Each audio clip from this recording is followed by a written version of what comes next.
Kami undang Abang Helman Sembiring selaku tuan rumah untuk memberikan kata sambutnya atau welcome speech. Waktu dan kesempatan kami berikan untuk Abang. Terima kasih. Selamat malam, selamat sehat, dan salam sejahtera. Puji Tuhan karena kita semua berada dalam keadaan sehat-sehat di situasi badai corona sejak Maret 2020 lalu. Yang kami cintai, teman-teman alumni IKTM, IKFT, dan IKUSU yang ikut dalam acara ini, serta adik-adik mahasiswa USU. Yang kami hormati Bapak Rektor USU, Kalim Bubu kami, Profesor Dr. Untung Setepuh, Bapak Wakil Rektor USU, Adinda kami, Profesor Dr. Bustami, Ibu Dekan, FT USU, Ibu Sri Maulina PhD, Bapak Wakil Dekan, Senina kami, Profesor Johannes Tarigan, Ketua Jurusan kami, Fakultas Teknik, Adinda Dr. Sabri, teman kami, Ketua IKFT USU, Dr. Nurdin Tampu Bolon, teman kami penasehat IKFT USU, Dr. Manerip Pasaribu, abang kami penasehat IKFT USU, Nur Amin Setiawan. Tentunya yang kami banggakan, adik kami, Profesor Dr. Himsar Ambarita sebagai pembicara utama malam ini tentang bagaimana menjadi peneliti unggul dan produktif. Seyogianya, IKTM Jabodetabek melaksanakan seminar ini di Hotel JW Marriott Mega Kuningan seperti biasanya. Tapi karena badai corona ini masih belum reda, maka seminar ini kita langsungkan melalui online webinar Zoom. Dosen yang unggul dan produktif melakukan penelitian adalah idaman kami alumni USU yang dapat membawa ranking USU meningkat dari waktu ke waktu. Demikian juga harmonisasi dan sinergi antara perguruan tinggi yang melakukan R&D dengan industri atau usaha yang melakukan inovasi dan new product, serta dengan pemerintah memberikan kemudahan regulasi dan stimulus, akan sangat menentukan pengembangan bisnis, peningkatan kesempatan kerja, yang akhirnya peningkatan kesejahteraan masyarakat Indonesia. Adinda Profesor Dr. Himsar terpilih sebagai ranking ke-38 dari top 500 peneliti Sinta se-Indonesia yang dievaluasi untuk tahun 2017 sampai 2019. Jadi evaluasi untuk 3 tahun di bawah Menristek adalah suatu hal yang sangat mengejutkan dan sungguh membahagiakan dan membanggakan kami para alumni. Untuk mengetahui secara lebih baik dan mendalam, maka kami mengundang Profesor Himsar untuk sharing knowledge, sharing experience dengan para alumni, para dosen, dan mahasiswa USU. Kiranya event hari ini dapat memberikan insight dan motivasi untuk diikuti dan diteladani oleh teman-teman dosen USU lainnya, sehingga semakin banyaklah dosen USU yang unggul dan produktif melakukan penelitian R&D yang akan mengangkat nama baik USU dan meningkatkan peringkat USU, sehingga pada waktunya USU bisa menjadi world class university. Sekarang mari kita ikuti acara sharing knowledge experience ini dengan mendengarkan keynote speakers, pemaparan presentasi Profesor Himsar, serta sesi tanya jawab. Terima kasih kami sampaikan kepada teman-teman penggagas dan pelaksana webinar Zoom malam ini, IKTM Jabodetabek dan MBC. Terima kasih atas partisipasi kita sekalian. Solidarity, Machine Forever, Together we are stronger. Solidarity, Machine Forever. Terima kasih. Terima kasih Bang Herman, luar biasa sambutannya. Berikutnya kami lanjutin kepada keynote speaker-nya adalah kami lanjutkan Bang Nurdin Tabubolon sebagai Ketua IKFP USU. Ya, selamat malam buat semuanya ya. Yang kami hormati dan banggakan Pak Rektor USU, Profesor Dr. Runtung Sitepu, ya.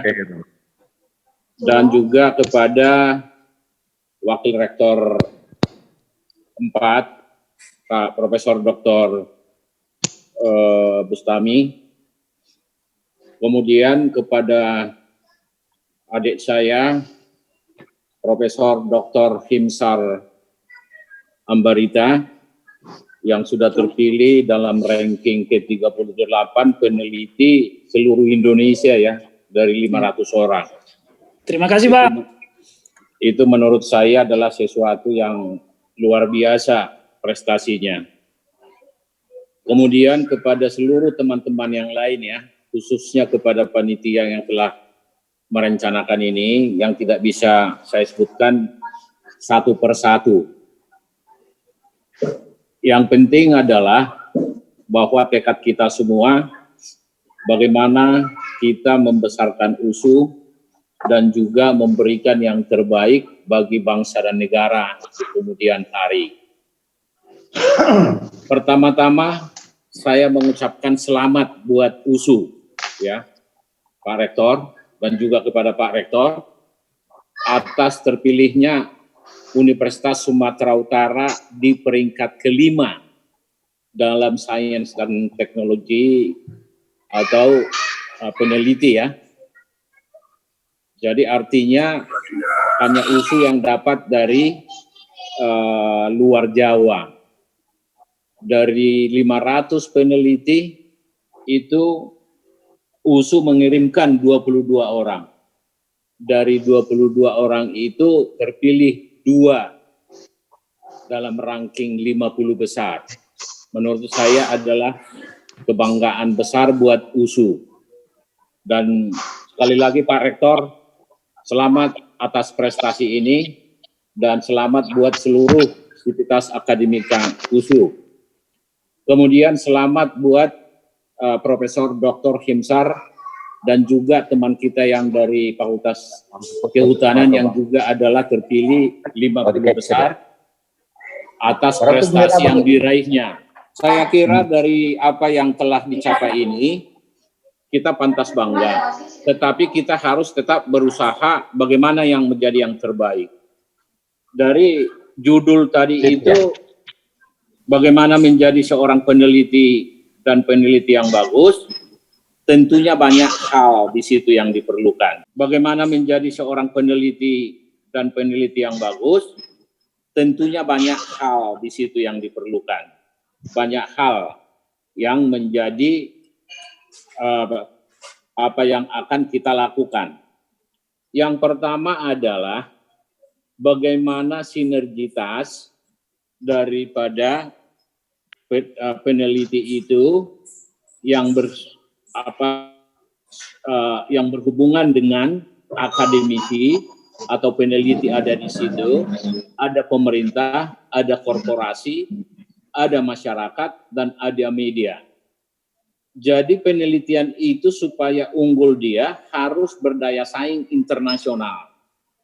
Karena hasil-hasil penelitian inilah yang akan menghasilkan barang dan jasa yang dibutuhkan oleh masyarakat dunia, masyarakat kita.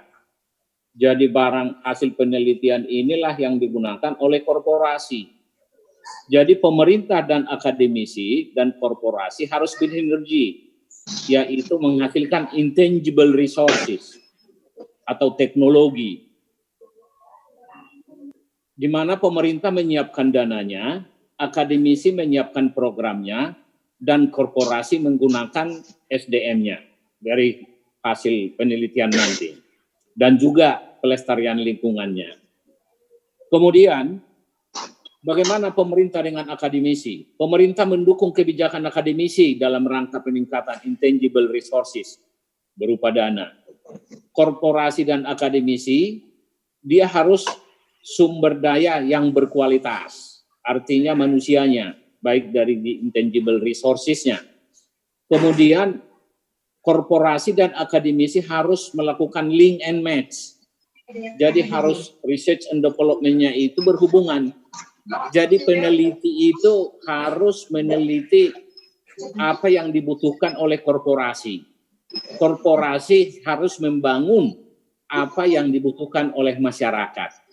Jadi artinya pemerintah, akademisi, dan masyarakat itulah yang dijadikan oleh korporasi untuk menghasilkan barang dan jasa.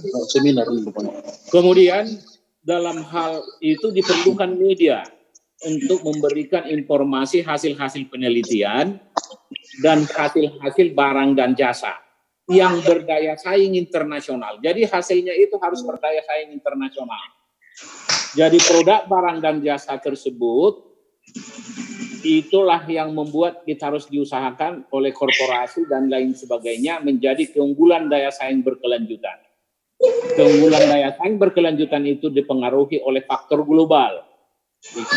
Jadi faktor-faktor global ini itulah yang membuat kesempatan dan kejadian. Jadi apapun yang kita hasilkan, apapun yang kita lakukan, haruslah menjadi mensejahterakan masyarakat, memenuhi harapan masyarakat, memproduksi barang dan jasa yang hasil-hasil penelitian dilakukan oleh orang-orang peneliti. Jadi Universitas Sumatera Utara sebagai universitas yang terbaik menurut saya di luar Jawa, kita harus melakukan penelitian-penelitian yang betul-betul sesuai dengan kebutuhan masyarakat. Nah, Profesor Himsar itu melakukan penelitian mengenai tenaga surya atau solar system, energi solar. Dan memang untuk jangka panjang, ya kalau kita lihat sekarang perkembangan yang ada, bahwa kebutuhan energi dunia itu, yang dibutuhkan di dunia ini, semuanya itu hanya 0,2%, kalau nggak salah, 0,2% atau 2% itu bisa dipenuhi oleh energi solar. Artinya kebutuhan dunia 0,2% aja diambil oleh solar itu bisa memenuhi kebutuhan dunia. Nanti Pak Profesor Himsar akan menjalankan itu.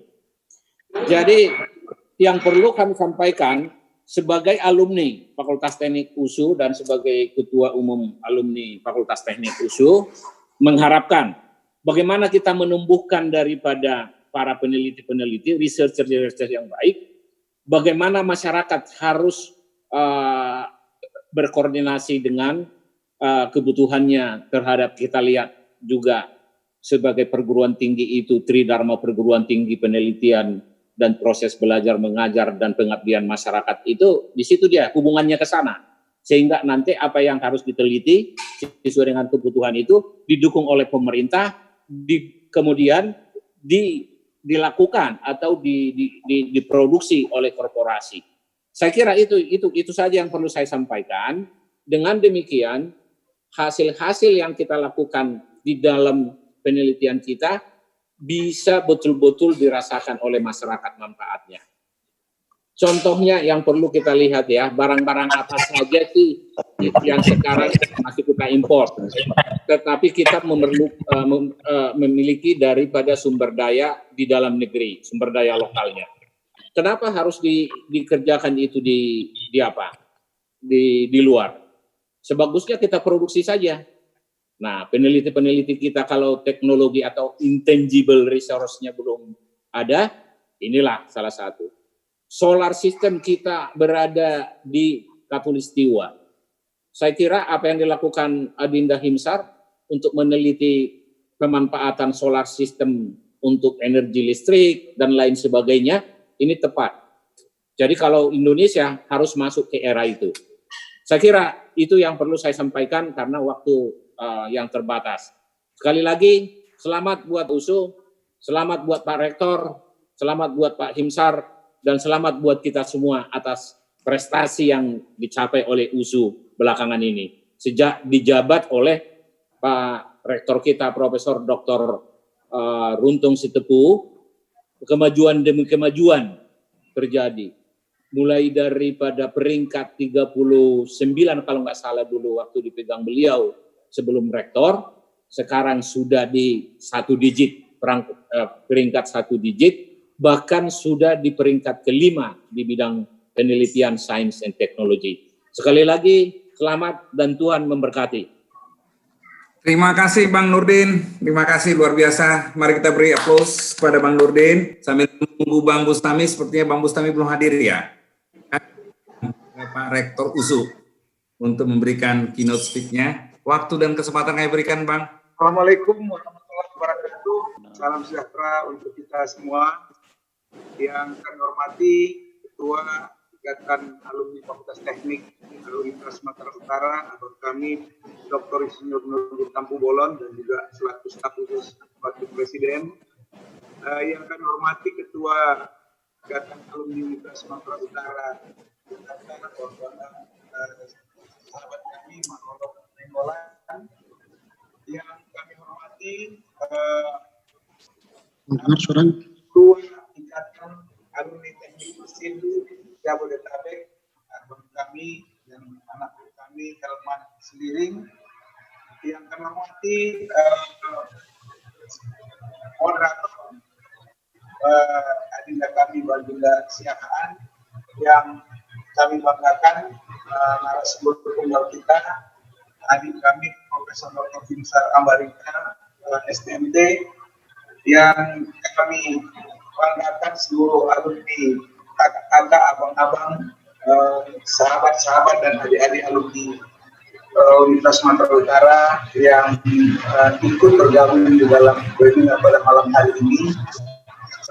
Pertama-tama tentu kita panjatkan puji dan syukur kehadirat Allah Subhanahu wa Ta'ala, Tuhan yang Maha Kuasa, karena berkat rahmatnya kita dipertemukan walaupun dalam jarak jauh tapi bisa berpandangan mata melalui acara ini akibat daripada situasi COVID-19, dan mudah-mudahan pada masa mendatang kita bisa bertemu.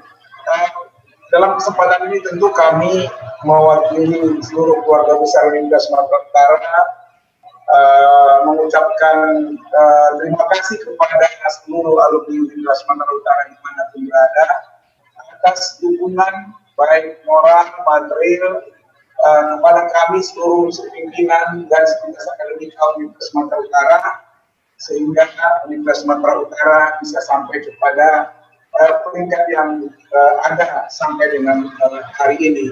Universitas Sumatera Utara juga yang baru saja diumumkan oleh Bapak Menteri Ristek dan BRIN bahwa dari segi institusi Universitas Sumatera Utara berada pada peringkat 5 berdasarkan pemeringkatan yang dilakukan berdasarkan Sains and Technology Index (SINTA) yang memang diumumkan untuk kinerja 3 tahun terakhir.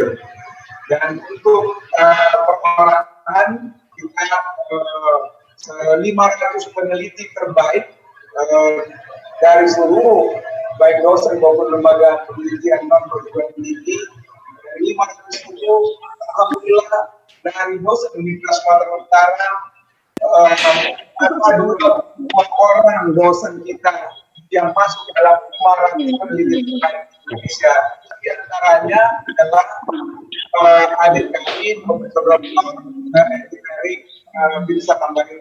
Di atasnya ada satu orang peringkat 14 diduduki juga oleh dosen kita nama Muhammad Rashidi dari Fakultas Makanan di Universitas Sumatera Utara.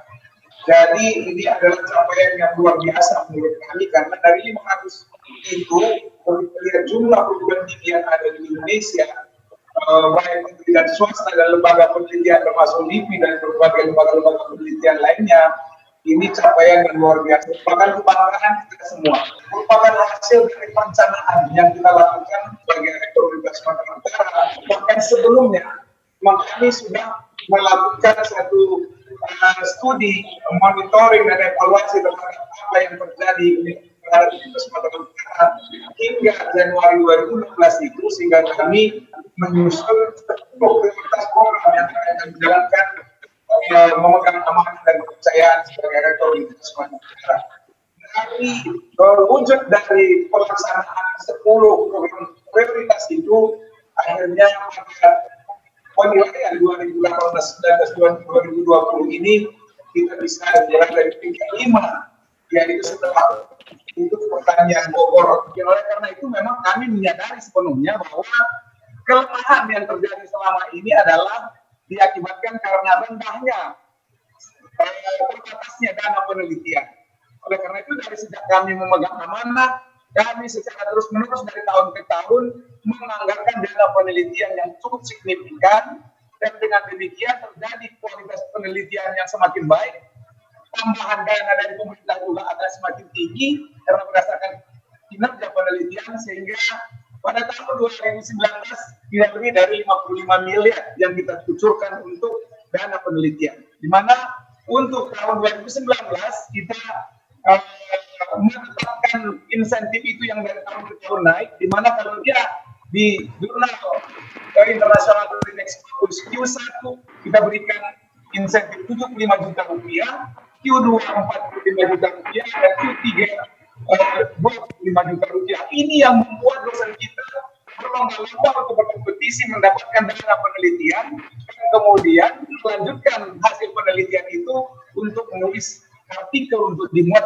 dipublikasikan di jurnal internasional dan nasional. Jadi saya kira dengan dorongan-dorongan ini semua dosen kita berlomba-lomba untuk menulis artikel di jurnal internasional, terutama yang terindex Scopus tadi. Jadi ini semua tentu secara kuantitatif boleh kita berbangga dengan angka-angka yang sudah dicapai sehingga kita bisa menjadi peringkat 5 dari Sinta, dan kemudian Adinda Profesor Himsar berada di peringkat 38. Ini sangat membanggakan.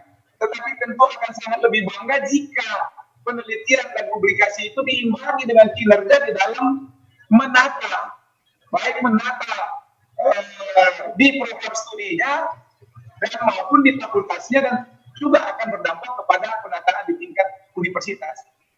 Peneliti unggul oke, publikasi ilmiah banyak oke, citasi tinggi, tetapi harus diimbangi dengan bagaimana kita menata lembaga kita, karena ujungnya akan dilihat kepada hasil yang kita peroleh dari program studi dan fakultas setiap universitas kita. Saya kira ini yang dapat kami sampaikan, dan sekali lagi tentu semua kita berbangga atas pemeringkatan yang dibuat oleh Sinta ini, di mana kita masuk ke 5 besar UI, UGM, ITB, IPB, dan langsung Universitas Sumatera Utara. Saya kira ini gambaran tentang kemajuan yang sudah kita capai, dan tentu ini semua adalah berkat kerjasama yang begitu baik antara seluruh sivitas akademika, pimpinan fakultas, pimpinan universitas, dukungan pemerintah, dan juga dukungan dari seluruh alumni Universitas Sumatera Utara dimanapun berada. Demikian saja yang dapat kami sampaikan. Terima kasih, dan saya mohon maaf apabila ada hal yang kurang berkenan dari apa yang telah saya sampaikan tadi. Billahi taufiq wal hidayah. Wassalamualaikum warahmatullahi wabarakatuh. Terima kasih Pak Rektor, luar biasa. Tapi kita sudah mendapatkan apa yang disampaikan oleh Pak Rektor. Baik, kita lanjutin acara kita. Ini adalah kita mendengar lagu Gebiar Indonesia dulu untuk memberikan semangat. Jadi seperti semangatnya Pak Rektor Bang Nurdin tadi. Kesempatan kami mulai.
Berikutnya adalah dengan kami persilakan Abang kami Maneret untuk memandu acara ini sebagai moderator. Waktu dan kesempatan kepada Bang Maneret. Baik, terima kasih Pak Ginda. Salam sejahtera untuk kita, salam sehat ya. Bahagia sekali tentunya malam ini kita bisa bertemu dengan Bapak Rektor Sivitas Akademika Universitas Sumatera Utara. Dan semua satu persatu ini kami kira nggak bisa kami sebutkan satu persatu. Ada Bang Nurdin, ada Bang Helman, ada Bang Setiawan, Bang Bustami juga ada, ya. Kami Profesor Tarigan juga kami lihat ada di sini, Profesor Sirait juga ada, banyak sekali ini ya. Jadi tentunya kebahagiaan kita yang paling utama tentunya adalah kita bisa bertemu dengan Profesor Dr. Himsar Ambarita ya. Ini luar biasa ya, prestasinya yang sangat luar biasa. Di mana Profesor Himsar posisinya sekarang? Bisa dengar suaranya, Prof? Bisa Bang, bisa Bang. Oke, bagus. Kami kira ya gitu. Nah, ini tentunya kita berbahagia sekali ya jumpa dengan beliau ya, peneliti terbaik ya. Tidak banyak manusia yang seperti ini, saya yakin ya. Ya buktinya di USU dengan 50 terbaik peneliti itu yang diumumkan Kementerian Ristek itu tadi hanya 2 orang cuman. Ya. Memang ada 22 dari 500 peneliti. Ya. Saya sangat salut dan luar biasa. Kepada kami sebenarnya disodorkan 5 lembar ini sama Dek Himsar. Ya. Tapi kami kira kita bacakan 5 lembar di sini bisa memakan waktu 1 jam nanti ya. Tapi kami singkat-singkat aja dulu. Yang pertama, nama lengkapnya adalah Profesor Dr. Engineering Himsar Ambarita, lahir 10 Juni 1972 ya. Kemudian menyelesaikan pendidikannya di SMA Siantar, SMA 3 tahun 97. Kemudian menyelesaikan studi di Universitas Sumatera Utara, Fakultas Teknik tahun 2001 ya. Dan mengambil Magister Teknik di ITB ya. Kemudian juga menyelesaikan program doktoralnya di Jepang ya, di Muroran Institute of International System Engineering yang ada di sana itu tahun 2007. Dan luar biasa ya, beliau juga ternyata sudah menyelesaikan postdoctoral research ya tahun 2009. Pekerjaannya saat ini adalah sebagai dosen tetap di Universitas Sumatera Utara. Ada beberapa jabatan penting yang dia pegang ya, ketua program magister, doktor teknik mesin ya, kemudian juga ketua percepatan publikasi ilmiah kami dengar beliau ini juga membimbing kawan-kawan yang lain mahasiswa ya, termasuk para dosen untuk menyelesaikan risetnya ya. Kemudian pekerja lain ada konsultan, tadi Bang Nurdin sudah menyampaikan hal-hal apa yang sudah dia lakukan itu, misalnya untuk penelitian solar system, dan di BPPT juga sudah memberikan, dan terakhir kami sangat bangga beliau juga memberikan semacam penjelasan kepada anggota DPR ya, bagaimana sebetulnya potensi tenaga surya di Indonesia yang perlu dikembangkan. Itu luar biasa. Tidak banyak dosen itu yang bisa tampil di gedung DPR ya. Kemudian bidang penelitian, kami lihat di sini yang utama dia lakukan penelitian adalah bidang energi terbarukan, ya, sustainable energy. Ya. Kemudian juga karya ilmiahnya, nah ini luar biasa, 110 karya ilmiah dan 2 buku yang terkait dengan penelitian tadi ya sudah dipublish itu di Indonesia. Penghargaan banyak sekali, ini ada paten juga dari Jepang ya, kemudian ada paten mengenai transfer, ada paten juga mengenai laminate heat transfer, dan ini semua sebetulnya membuat kita kagum. Saya juga sebagai penulis buku sangat kagum melihat adik saya ini ya tampil luar biasa ya, memberikan yang terbaik bagi USU. Ini prestasi yang sangat luar biasa ya. Kami juga menyampaikan terima kasih kepada Nusantara TV dan juga kehadiran Bang Nurdin di sini sebagai pemilik ya, memberikan dukungan yang luar biasa ya. Dan sebelum dimulai kami kira kami perlu sampaikan kita akan mendapatkan tanya jawab nanti sekitar 30 menit ya, tapi ditulis saja dalam chat ya. Nanti saya dibantu dengan Dek Bonar Saragi ya, untuk pertanyaan-pertanyaan yang bagus akan kita jawab di sini, dan yang belum bisa terjawab pada malam hari ini akan kita kirim melalui jawaban melalui email dan lain sebagainya. Kami kira itu ya, kita sambut dulu adik kita Himsar ini ya, akan membawa topik bagaimana menjadi peneliti yang unggul dan produktif. Ini sebenarnya unggul dan produktif ini itulah daya saing itu sebetulnya yang disampaikan dari Bang NT. Unggul, produktif, itu sudah menjadi bagian yang sangat mendukung daya saing USU ke depan. Kami kira waktu De Himsar, Adinda Himsar ya sudah pas. Silakan, ada waktu 40 menit ya untuk menyelesaikan ini, presentasi ini dengan bagus. Silakan, kita sambut dengan baik. Mohon izin Pak Rektor untuk menyampaikan paparan ini. Juga salam hormat untuk semua senior saya, ya, ada Bang Ente, Bang Helman, Bang Manerek, Bang Setiawan, Bang Icon, dan juga para panitia lainnya. Dan mungkin ada sebagian adik-adik mahasiswa yang juga hadir di sini, dan juga sebagian ini terus terang selama saya membawa acara ini termasuk berat juga topik ini kalau melihat pesertanya. Kenapa saya bilang seperti itu?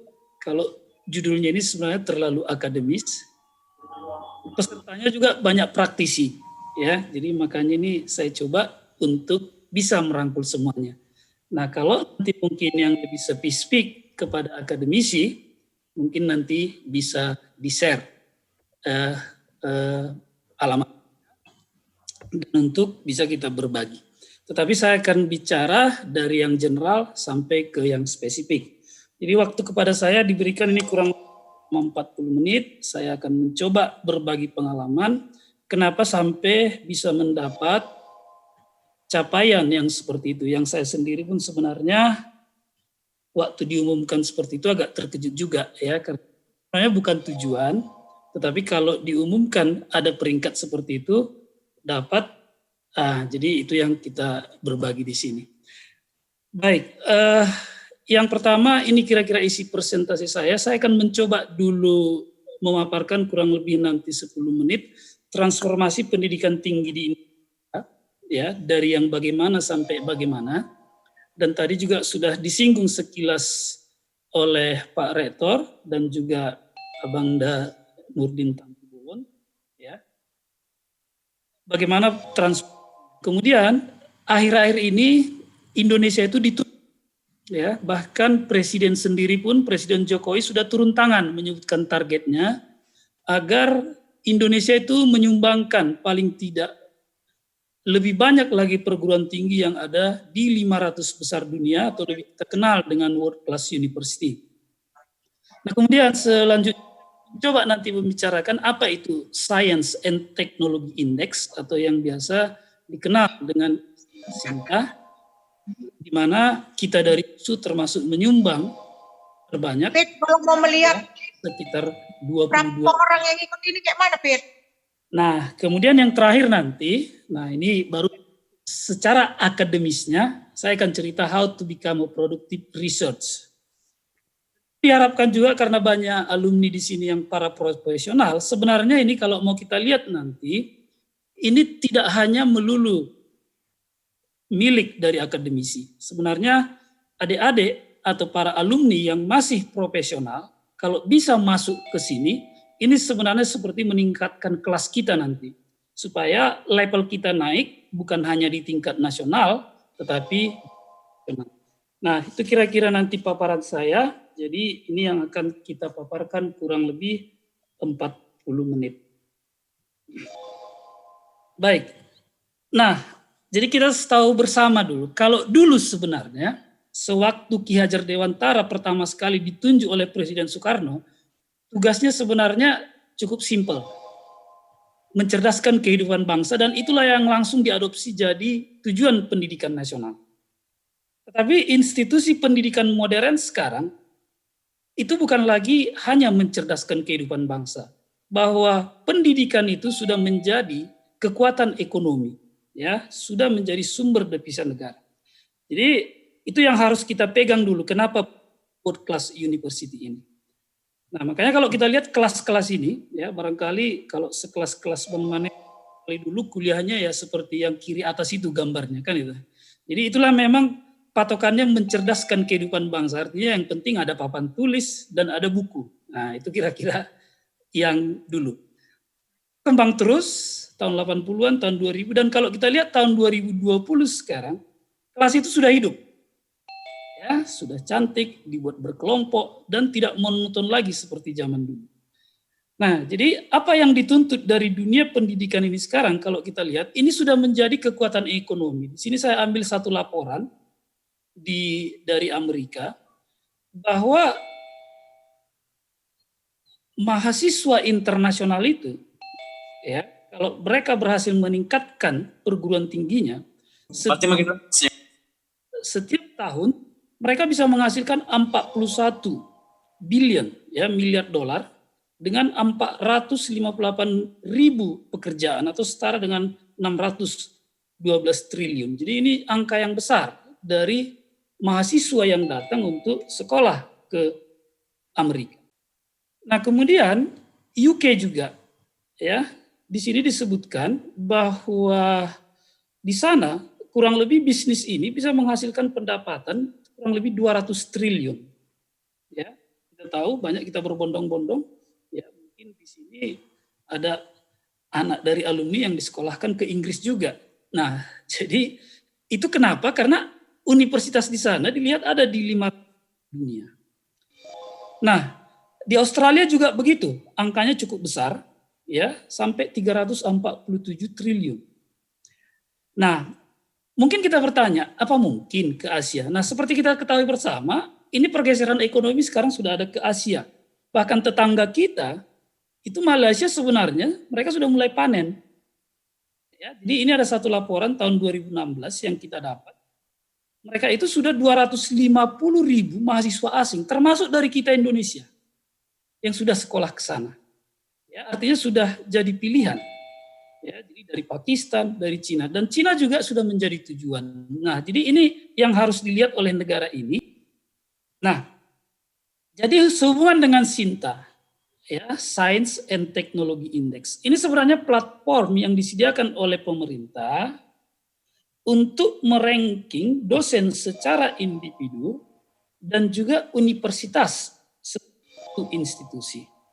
Jadi publikasi ini pun ada kelas-kelasnya. Ya, jadi kalau yang diadopsi sekarang ada kuartil 1, kuartil 2, kuartil 3, kuartil 4 dan seterusnya. Ya, setiap kuartil dikasih bobot. Nah, kemudian jumlah sitasi juga. Misalnya, kalau saya menulis, kemudian kalau saya dapat sitasi 1, saya punya skor 4. Kalau saya mempublish 1 dikasih di kuartil 1, saya mendapat nilai 40. Nah, itulah yang mereka ranking. Dan ini memang kita tidak diminta mendaftar, ya. Jadi mereka akan mengamati, kemudian menghitung itu. Nah, setelah dihitung-hitung, ya, nah ini diharapkan menjadi motivasi. Nah, seperti yang saya sebutkan di awal tadi, ini saya buka dulu masalah perbandingan publikasi di ASEAN. Ya, memang ini masih banyak kritik. Apakah sebatas hanya publikasi? Bagaimana kontribusinya? Nah, dulu, ya. Nah, coba kita lihat grafik ini. Kenapa saya menjadi fokus di sini? Karena ini waktu saya baru sekolah dulu, saya baru aktif kembali sekitar 2010. Sebenarnya saya waktu saya Jepang, saya termasuk yang tidak terlalu peduli dengan publikasi, yang penting tamat, karena di sana syaratnya ada harus minimal 2. Nah, coba kita lihat di sini. Yang merah ini Indonesia. Ya, ini Indonesia, kemudian yang horizontalnya ini adalah tahun, yang ini adalah jumlah. Jadi dicoba dibandingkan ASEAN ini saya ambil data dari Sinta, Indonesia, Malaysia, Filipina, Singapura, Thailand, dan Vietnam. Nah, apa yang kita lihat 2010? Ya, sebelum 2010. Meskipun kita mempunyai universitas terbanyak di ASEAN dan juga mahasiswa terbanyak di ASEAN, tapi sampai 2010 soal menghasilkan publikasi hasil riset, kita itu sebenarnya jauh di bawah. Ya, di sini yang punya nama itu adalah Thailand, kemudian Singapura, kemudian Malaysia. Nah, jadi pada saat saya pulang, saya tahu ini bakal tersinggung ini pemerintah kita. Ya, nah betul. Setelah itu diambil kebijakan, diusahakan memacu sejak 2012, ya. Dan saya lihat waktu zaman MNU, waktu Bapak Presiden Jokowi periode dipacu terus, dan ini mulailah mencapai puncaknya. 2018 kita mulai mengalahkan para tetangga kita, ya. Jadi ini capaiannya memang 2017 kita melewati Singapura, 2018 kita melewati Malaysia. Nah, ini kenapa turun? Karena memang 2020 belum habis. Bukan berarti kita gara-gara virus corona tumbang semua, bukan. Ya. Nah, jadi ini memang karena belum selesai. Jadi ini diharapkan memacu terus. Nah, ini dari segi jumlah. Jadi sudah berhasil sebenarnya kalau dari segi jumlah. Tapi kalau kualitas belum.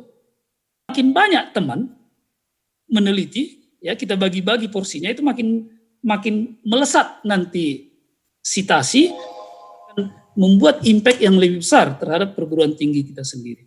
Nah, itulah kira-kira yang menjadi fokus-fokus saya, supaya saya bisa mengakselerasi diri lebih cepat.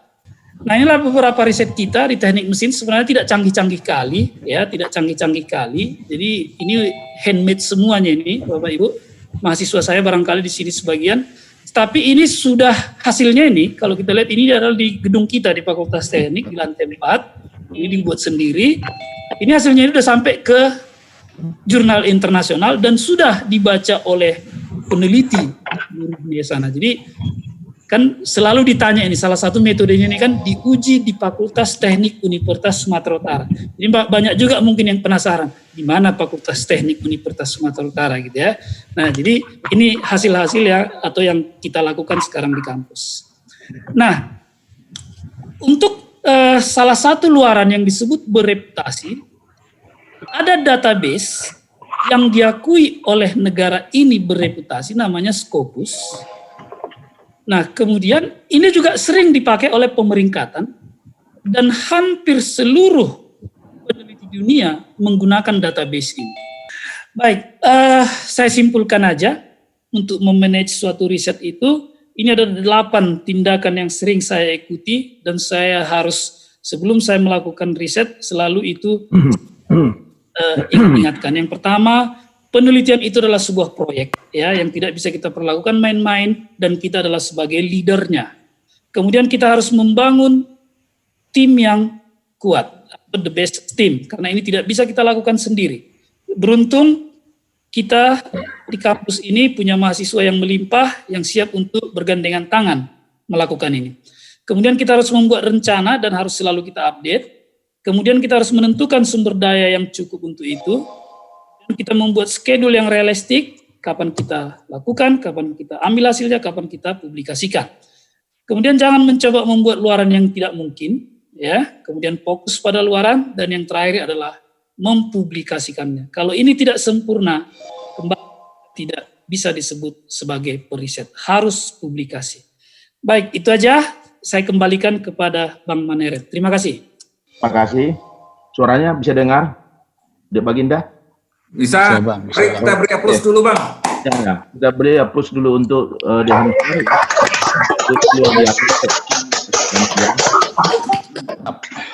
Sebelum sampai kepada pertanyaan dan jawab, ya, kami kira saya perlu membuat sedikit, ada 5 ini poin-poin penting ini yang perlu kita pahami. Yang pertama, ini kesimpulan sementara, Indonesia ini sebetulnya pertama masih butuh peneliti-peneliti yang unggul. Ini Bapak Presiden Jokowi ini yang meminta ini. Yang kedua, jangan menganggap bahwa peneliti itu hanya sekedar di kampus, ya. Hampir sebetulnya di sebuah lembaga korporasi pun diperlukan penelitian, baik mungkin penelitian yang sifatnya sederhana, tapi untuk membuat keputusan. Ya. Yang ketiga ini, ya, penelitian itu menjadi daya saing, daya keunggulan bangsa, ya. Ini menjadi hal yang bisa kami simpulkan yang tahap pertama ini. Baik, kami kira kita sampai kepada acara tanya jawab ini. Dek Bonar bisa membantu saya. Silakan Dek Bonar. Terima kasih. Ya, silakan. Jadi terima kasih sudah bisa hadir semua. Dan seperti yang tadi kita sampaikan, pertanyaan-pertanyaannya tolong disampaikan di chat dan akan kami pilih. Jadi yang kami bacakan 10 pertama udah pasti nanti dapat hadiah buku dari Bang Maneret. Jadi buku tentang Big Data and Strategic dan inovasi, ya, itu diberikan secara gratis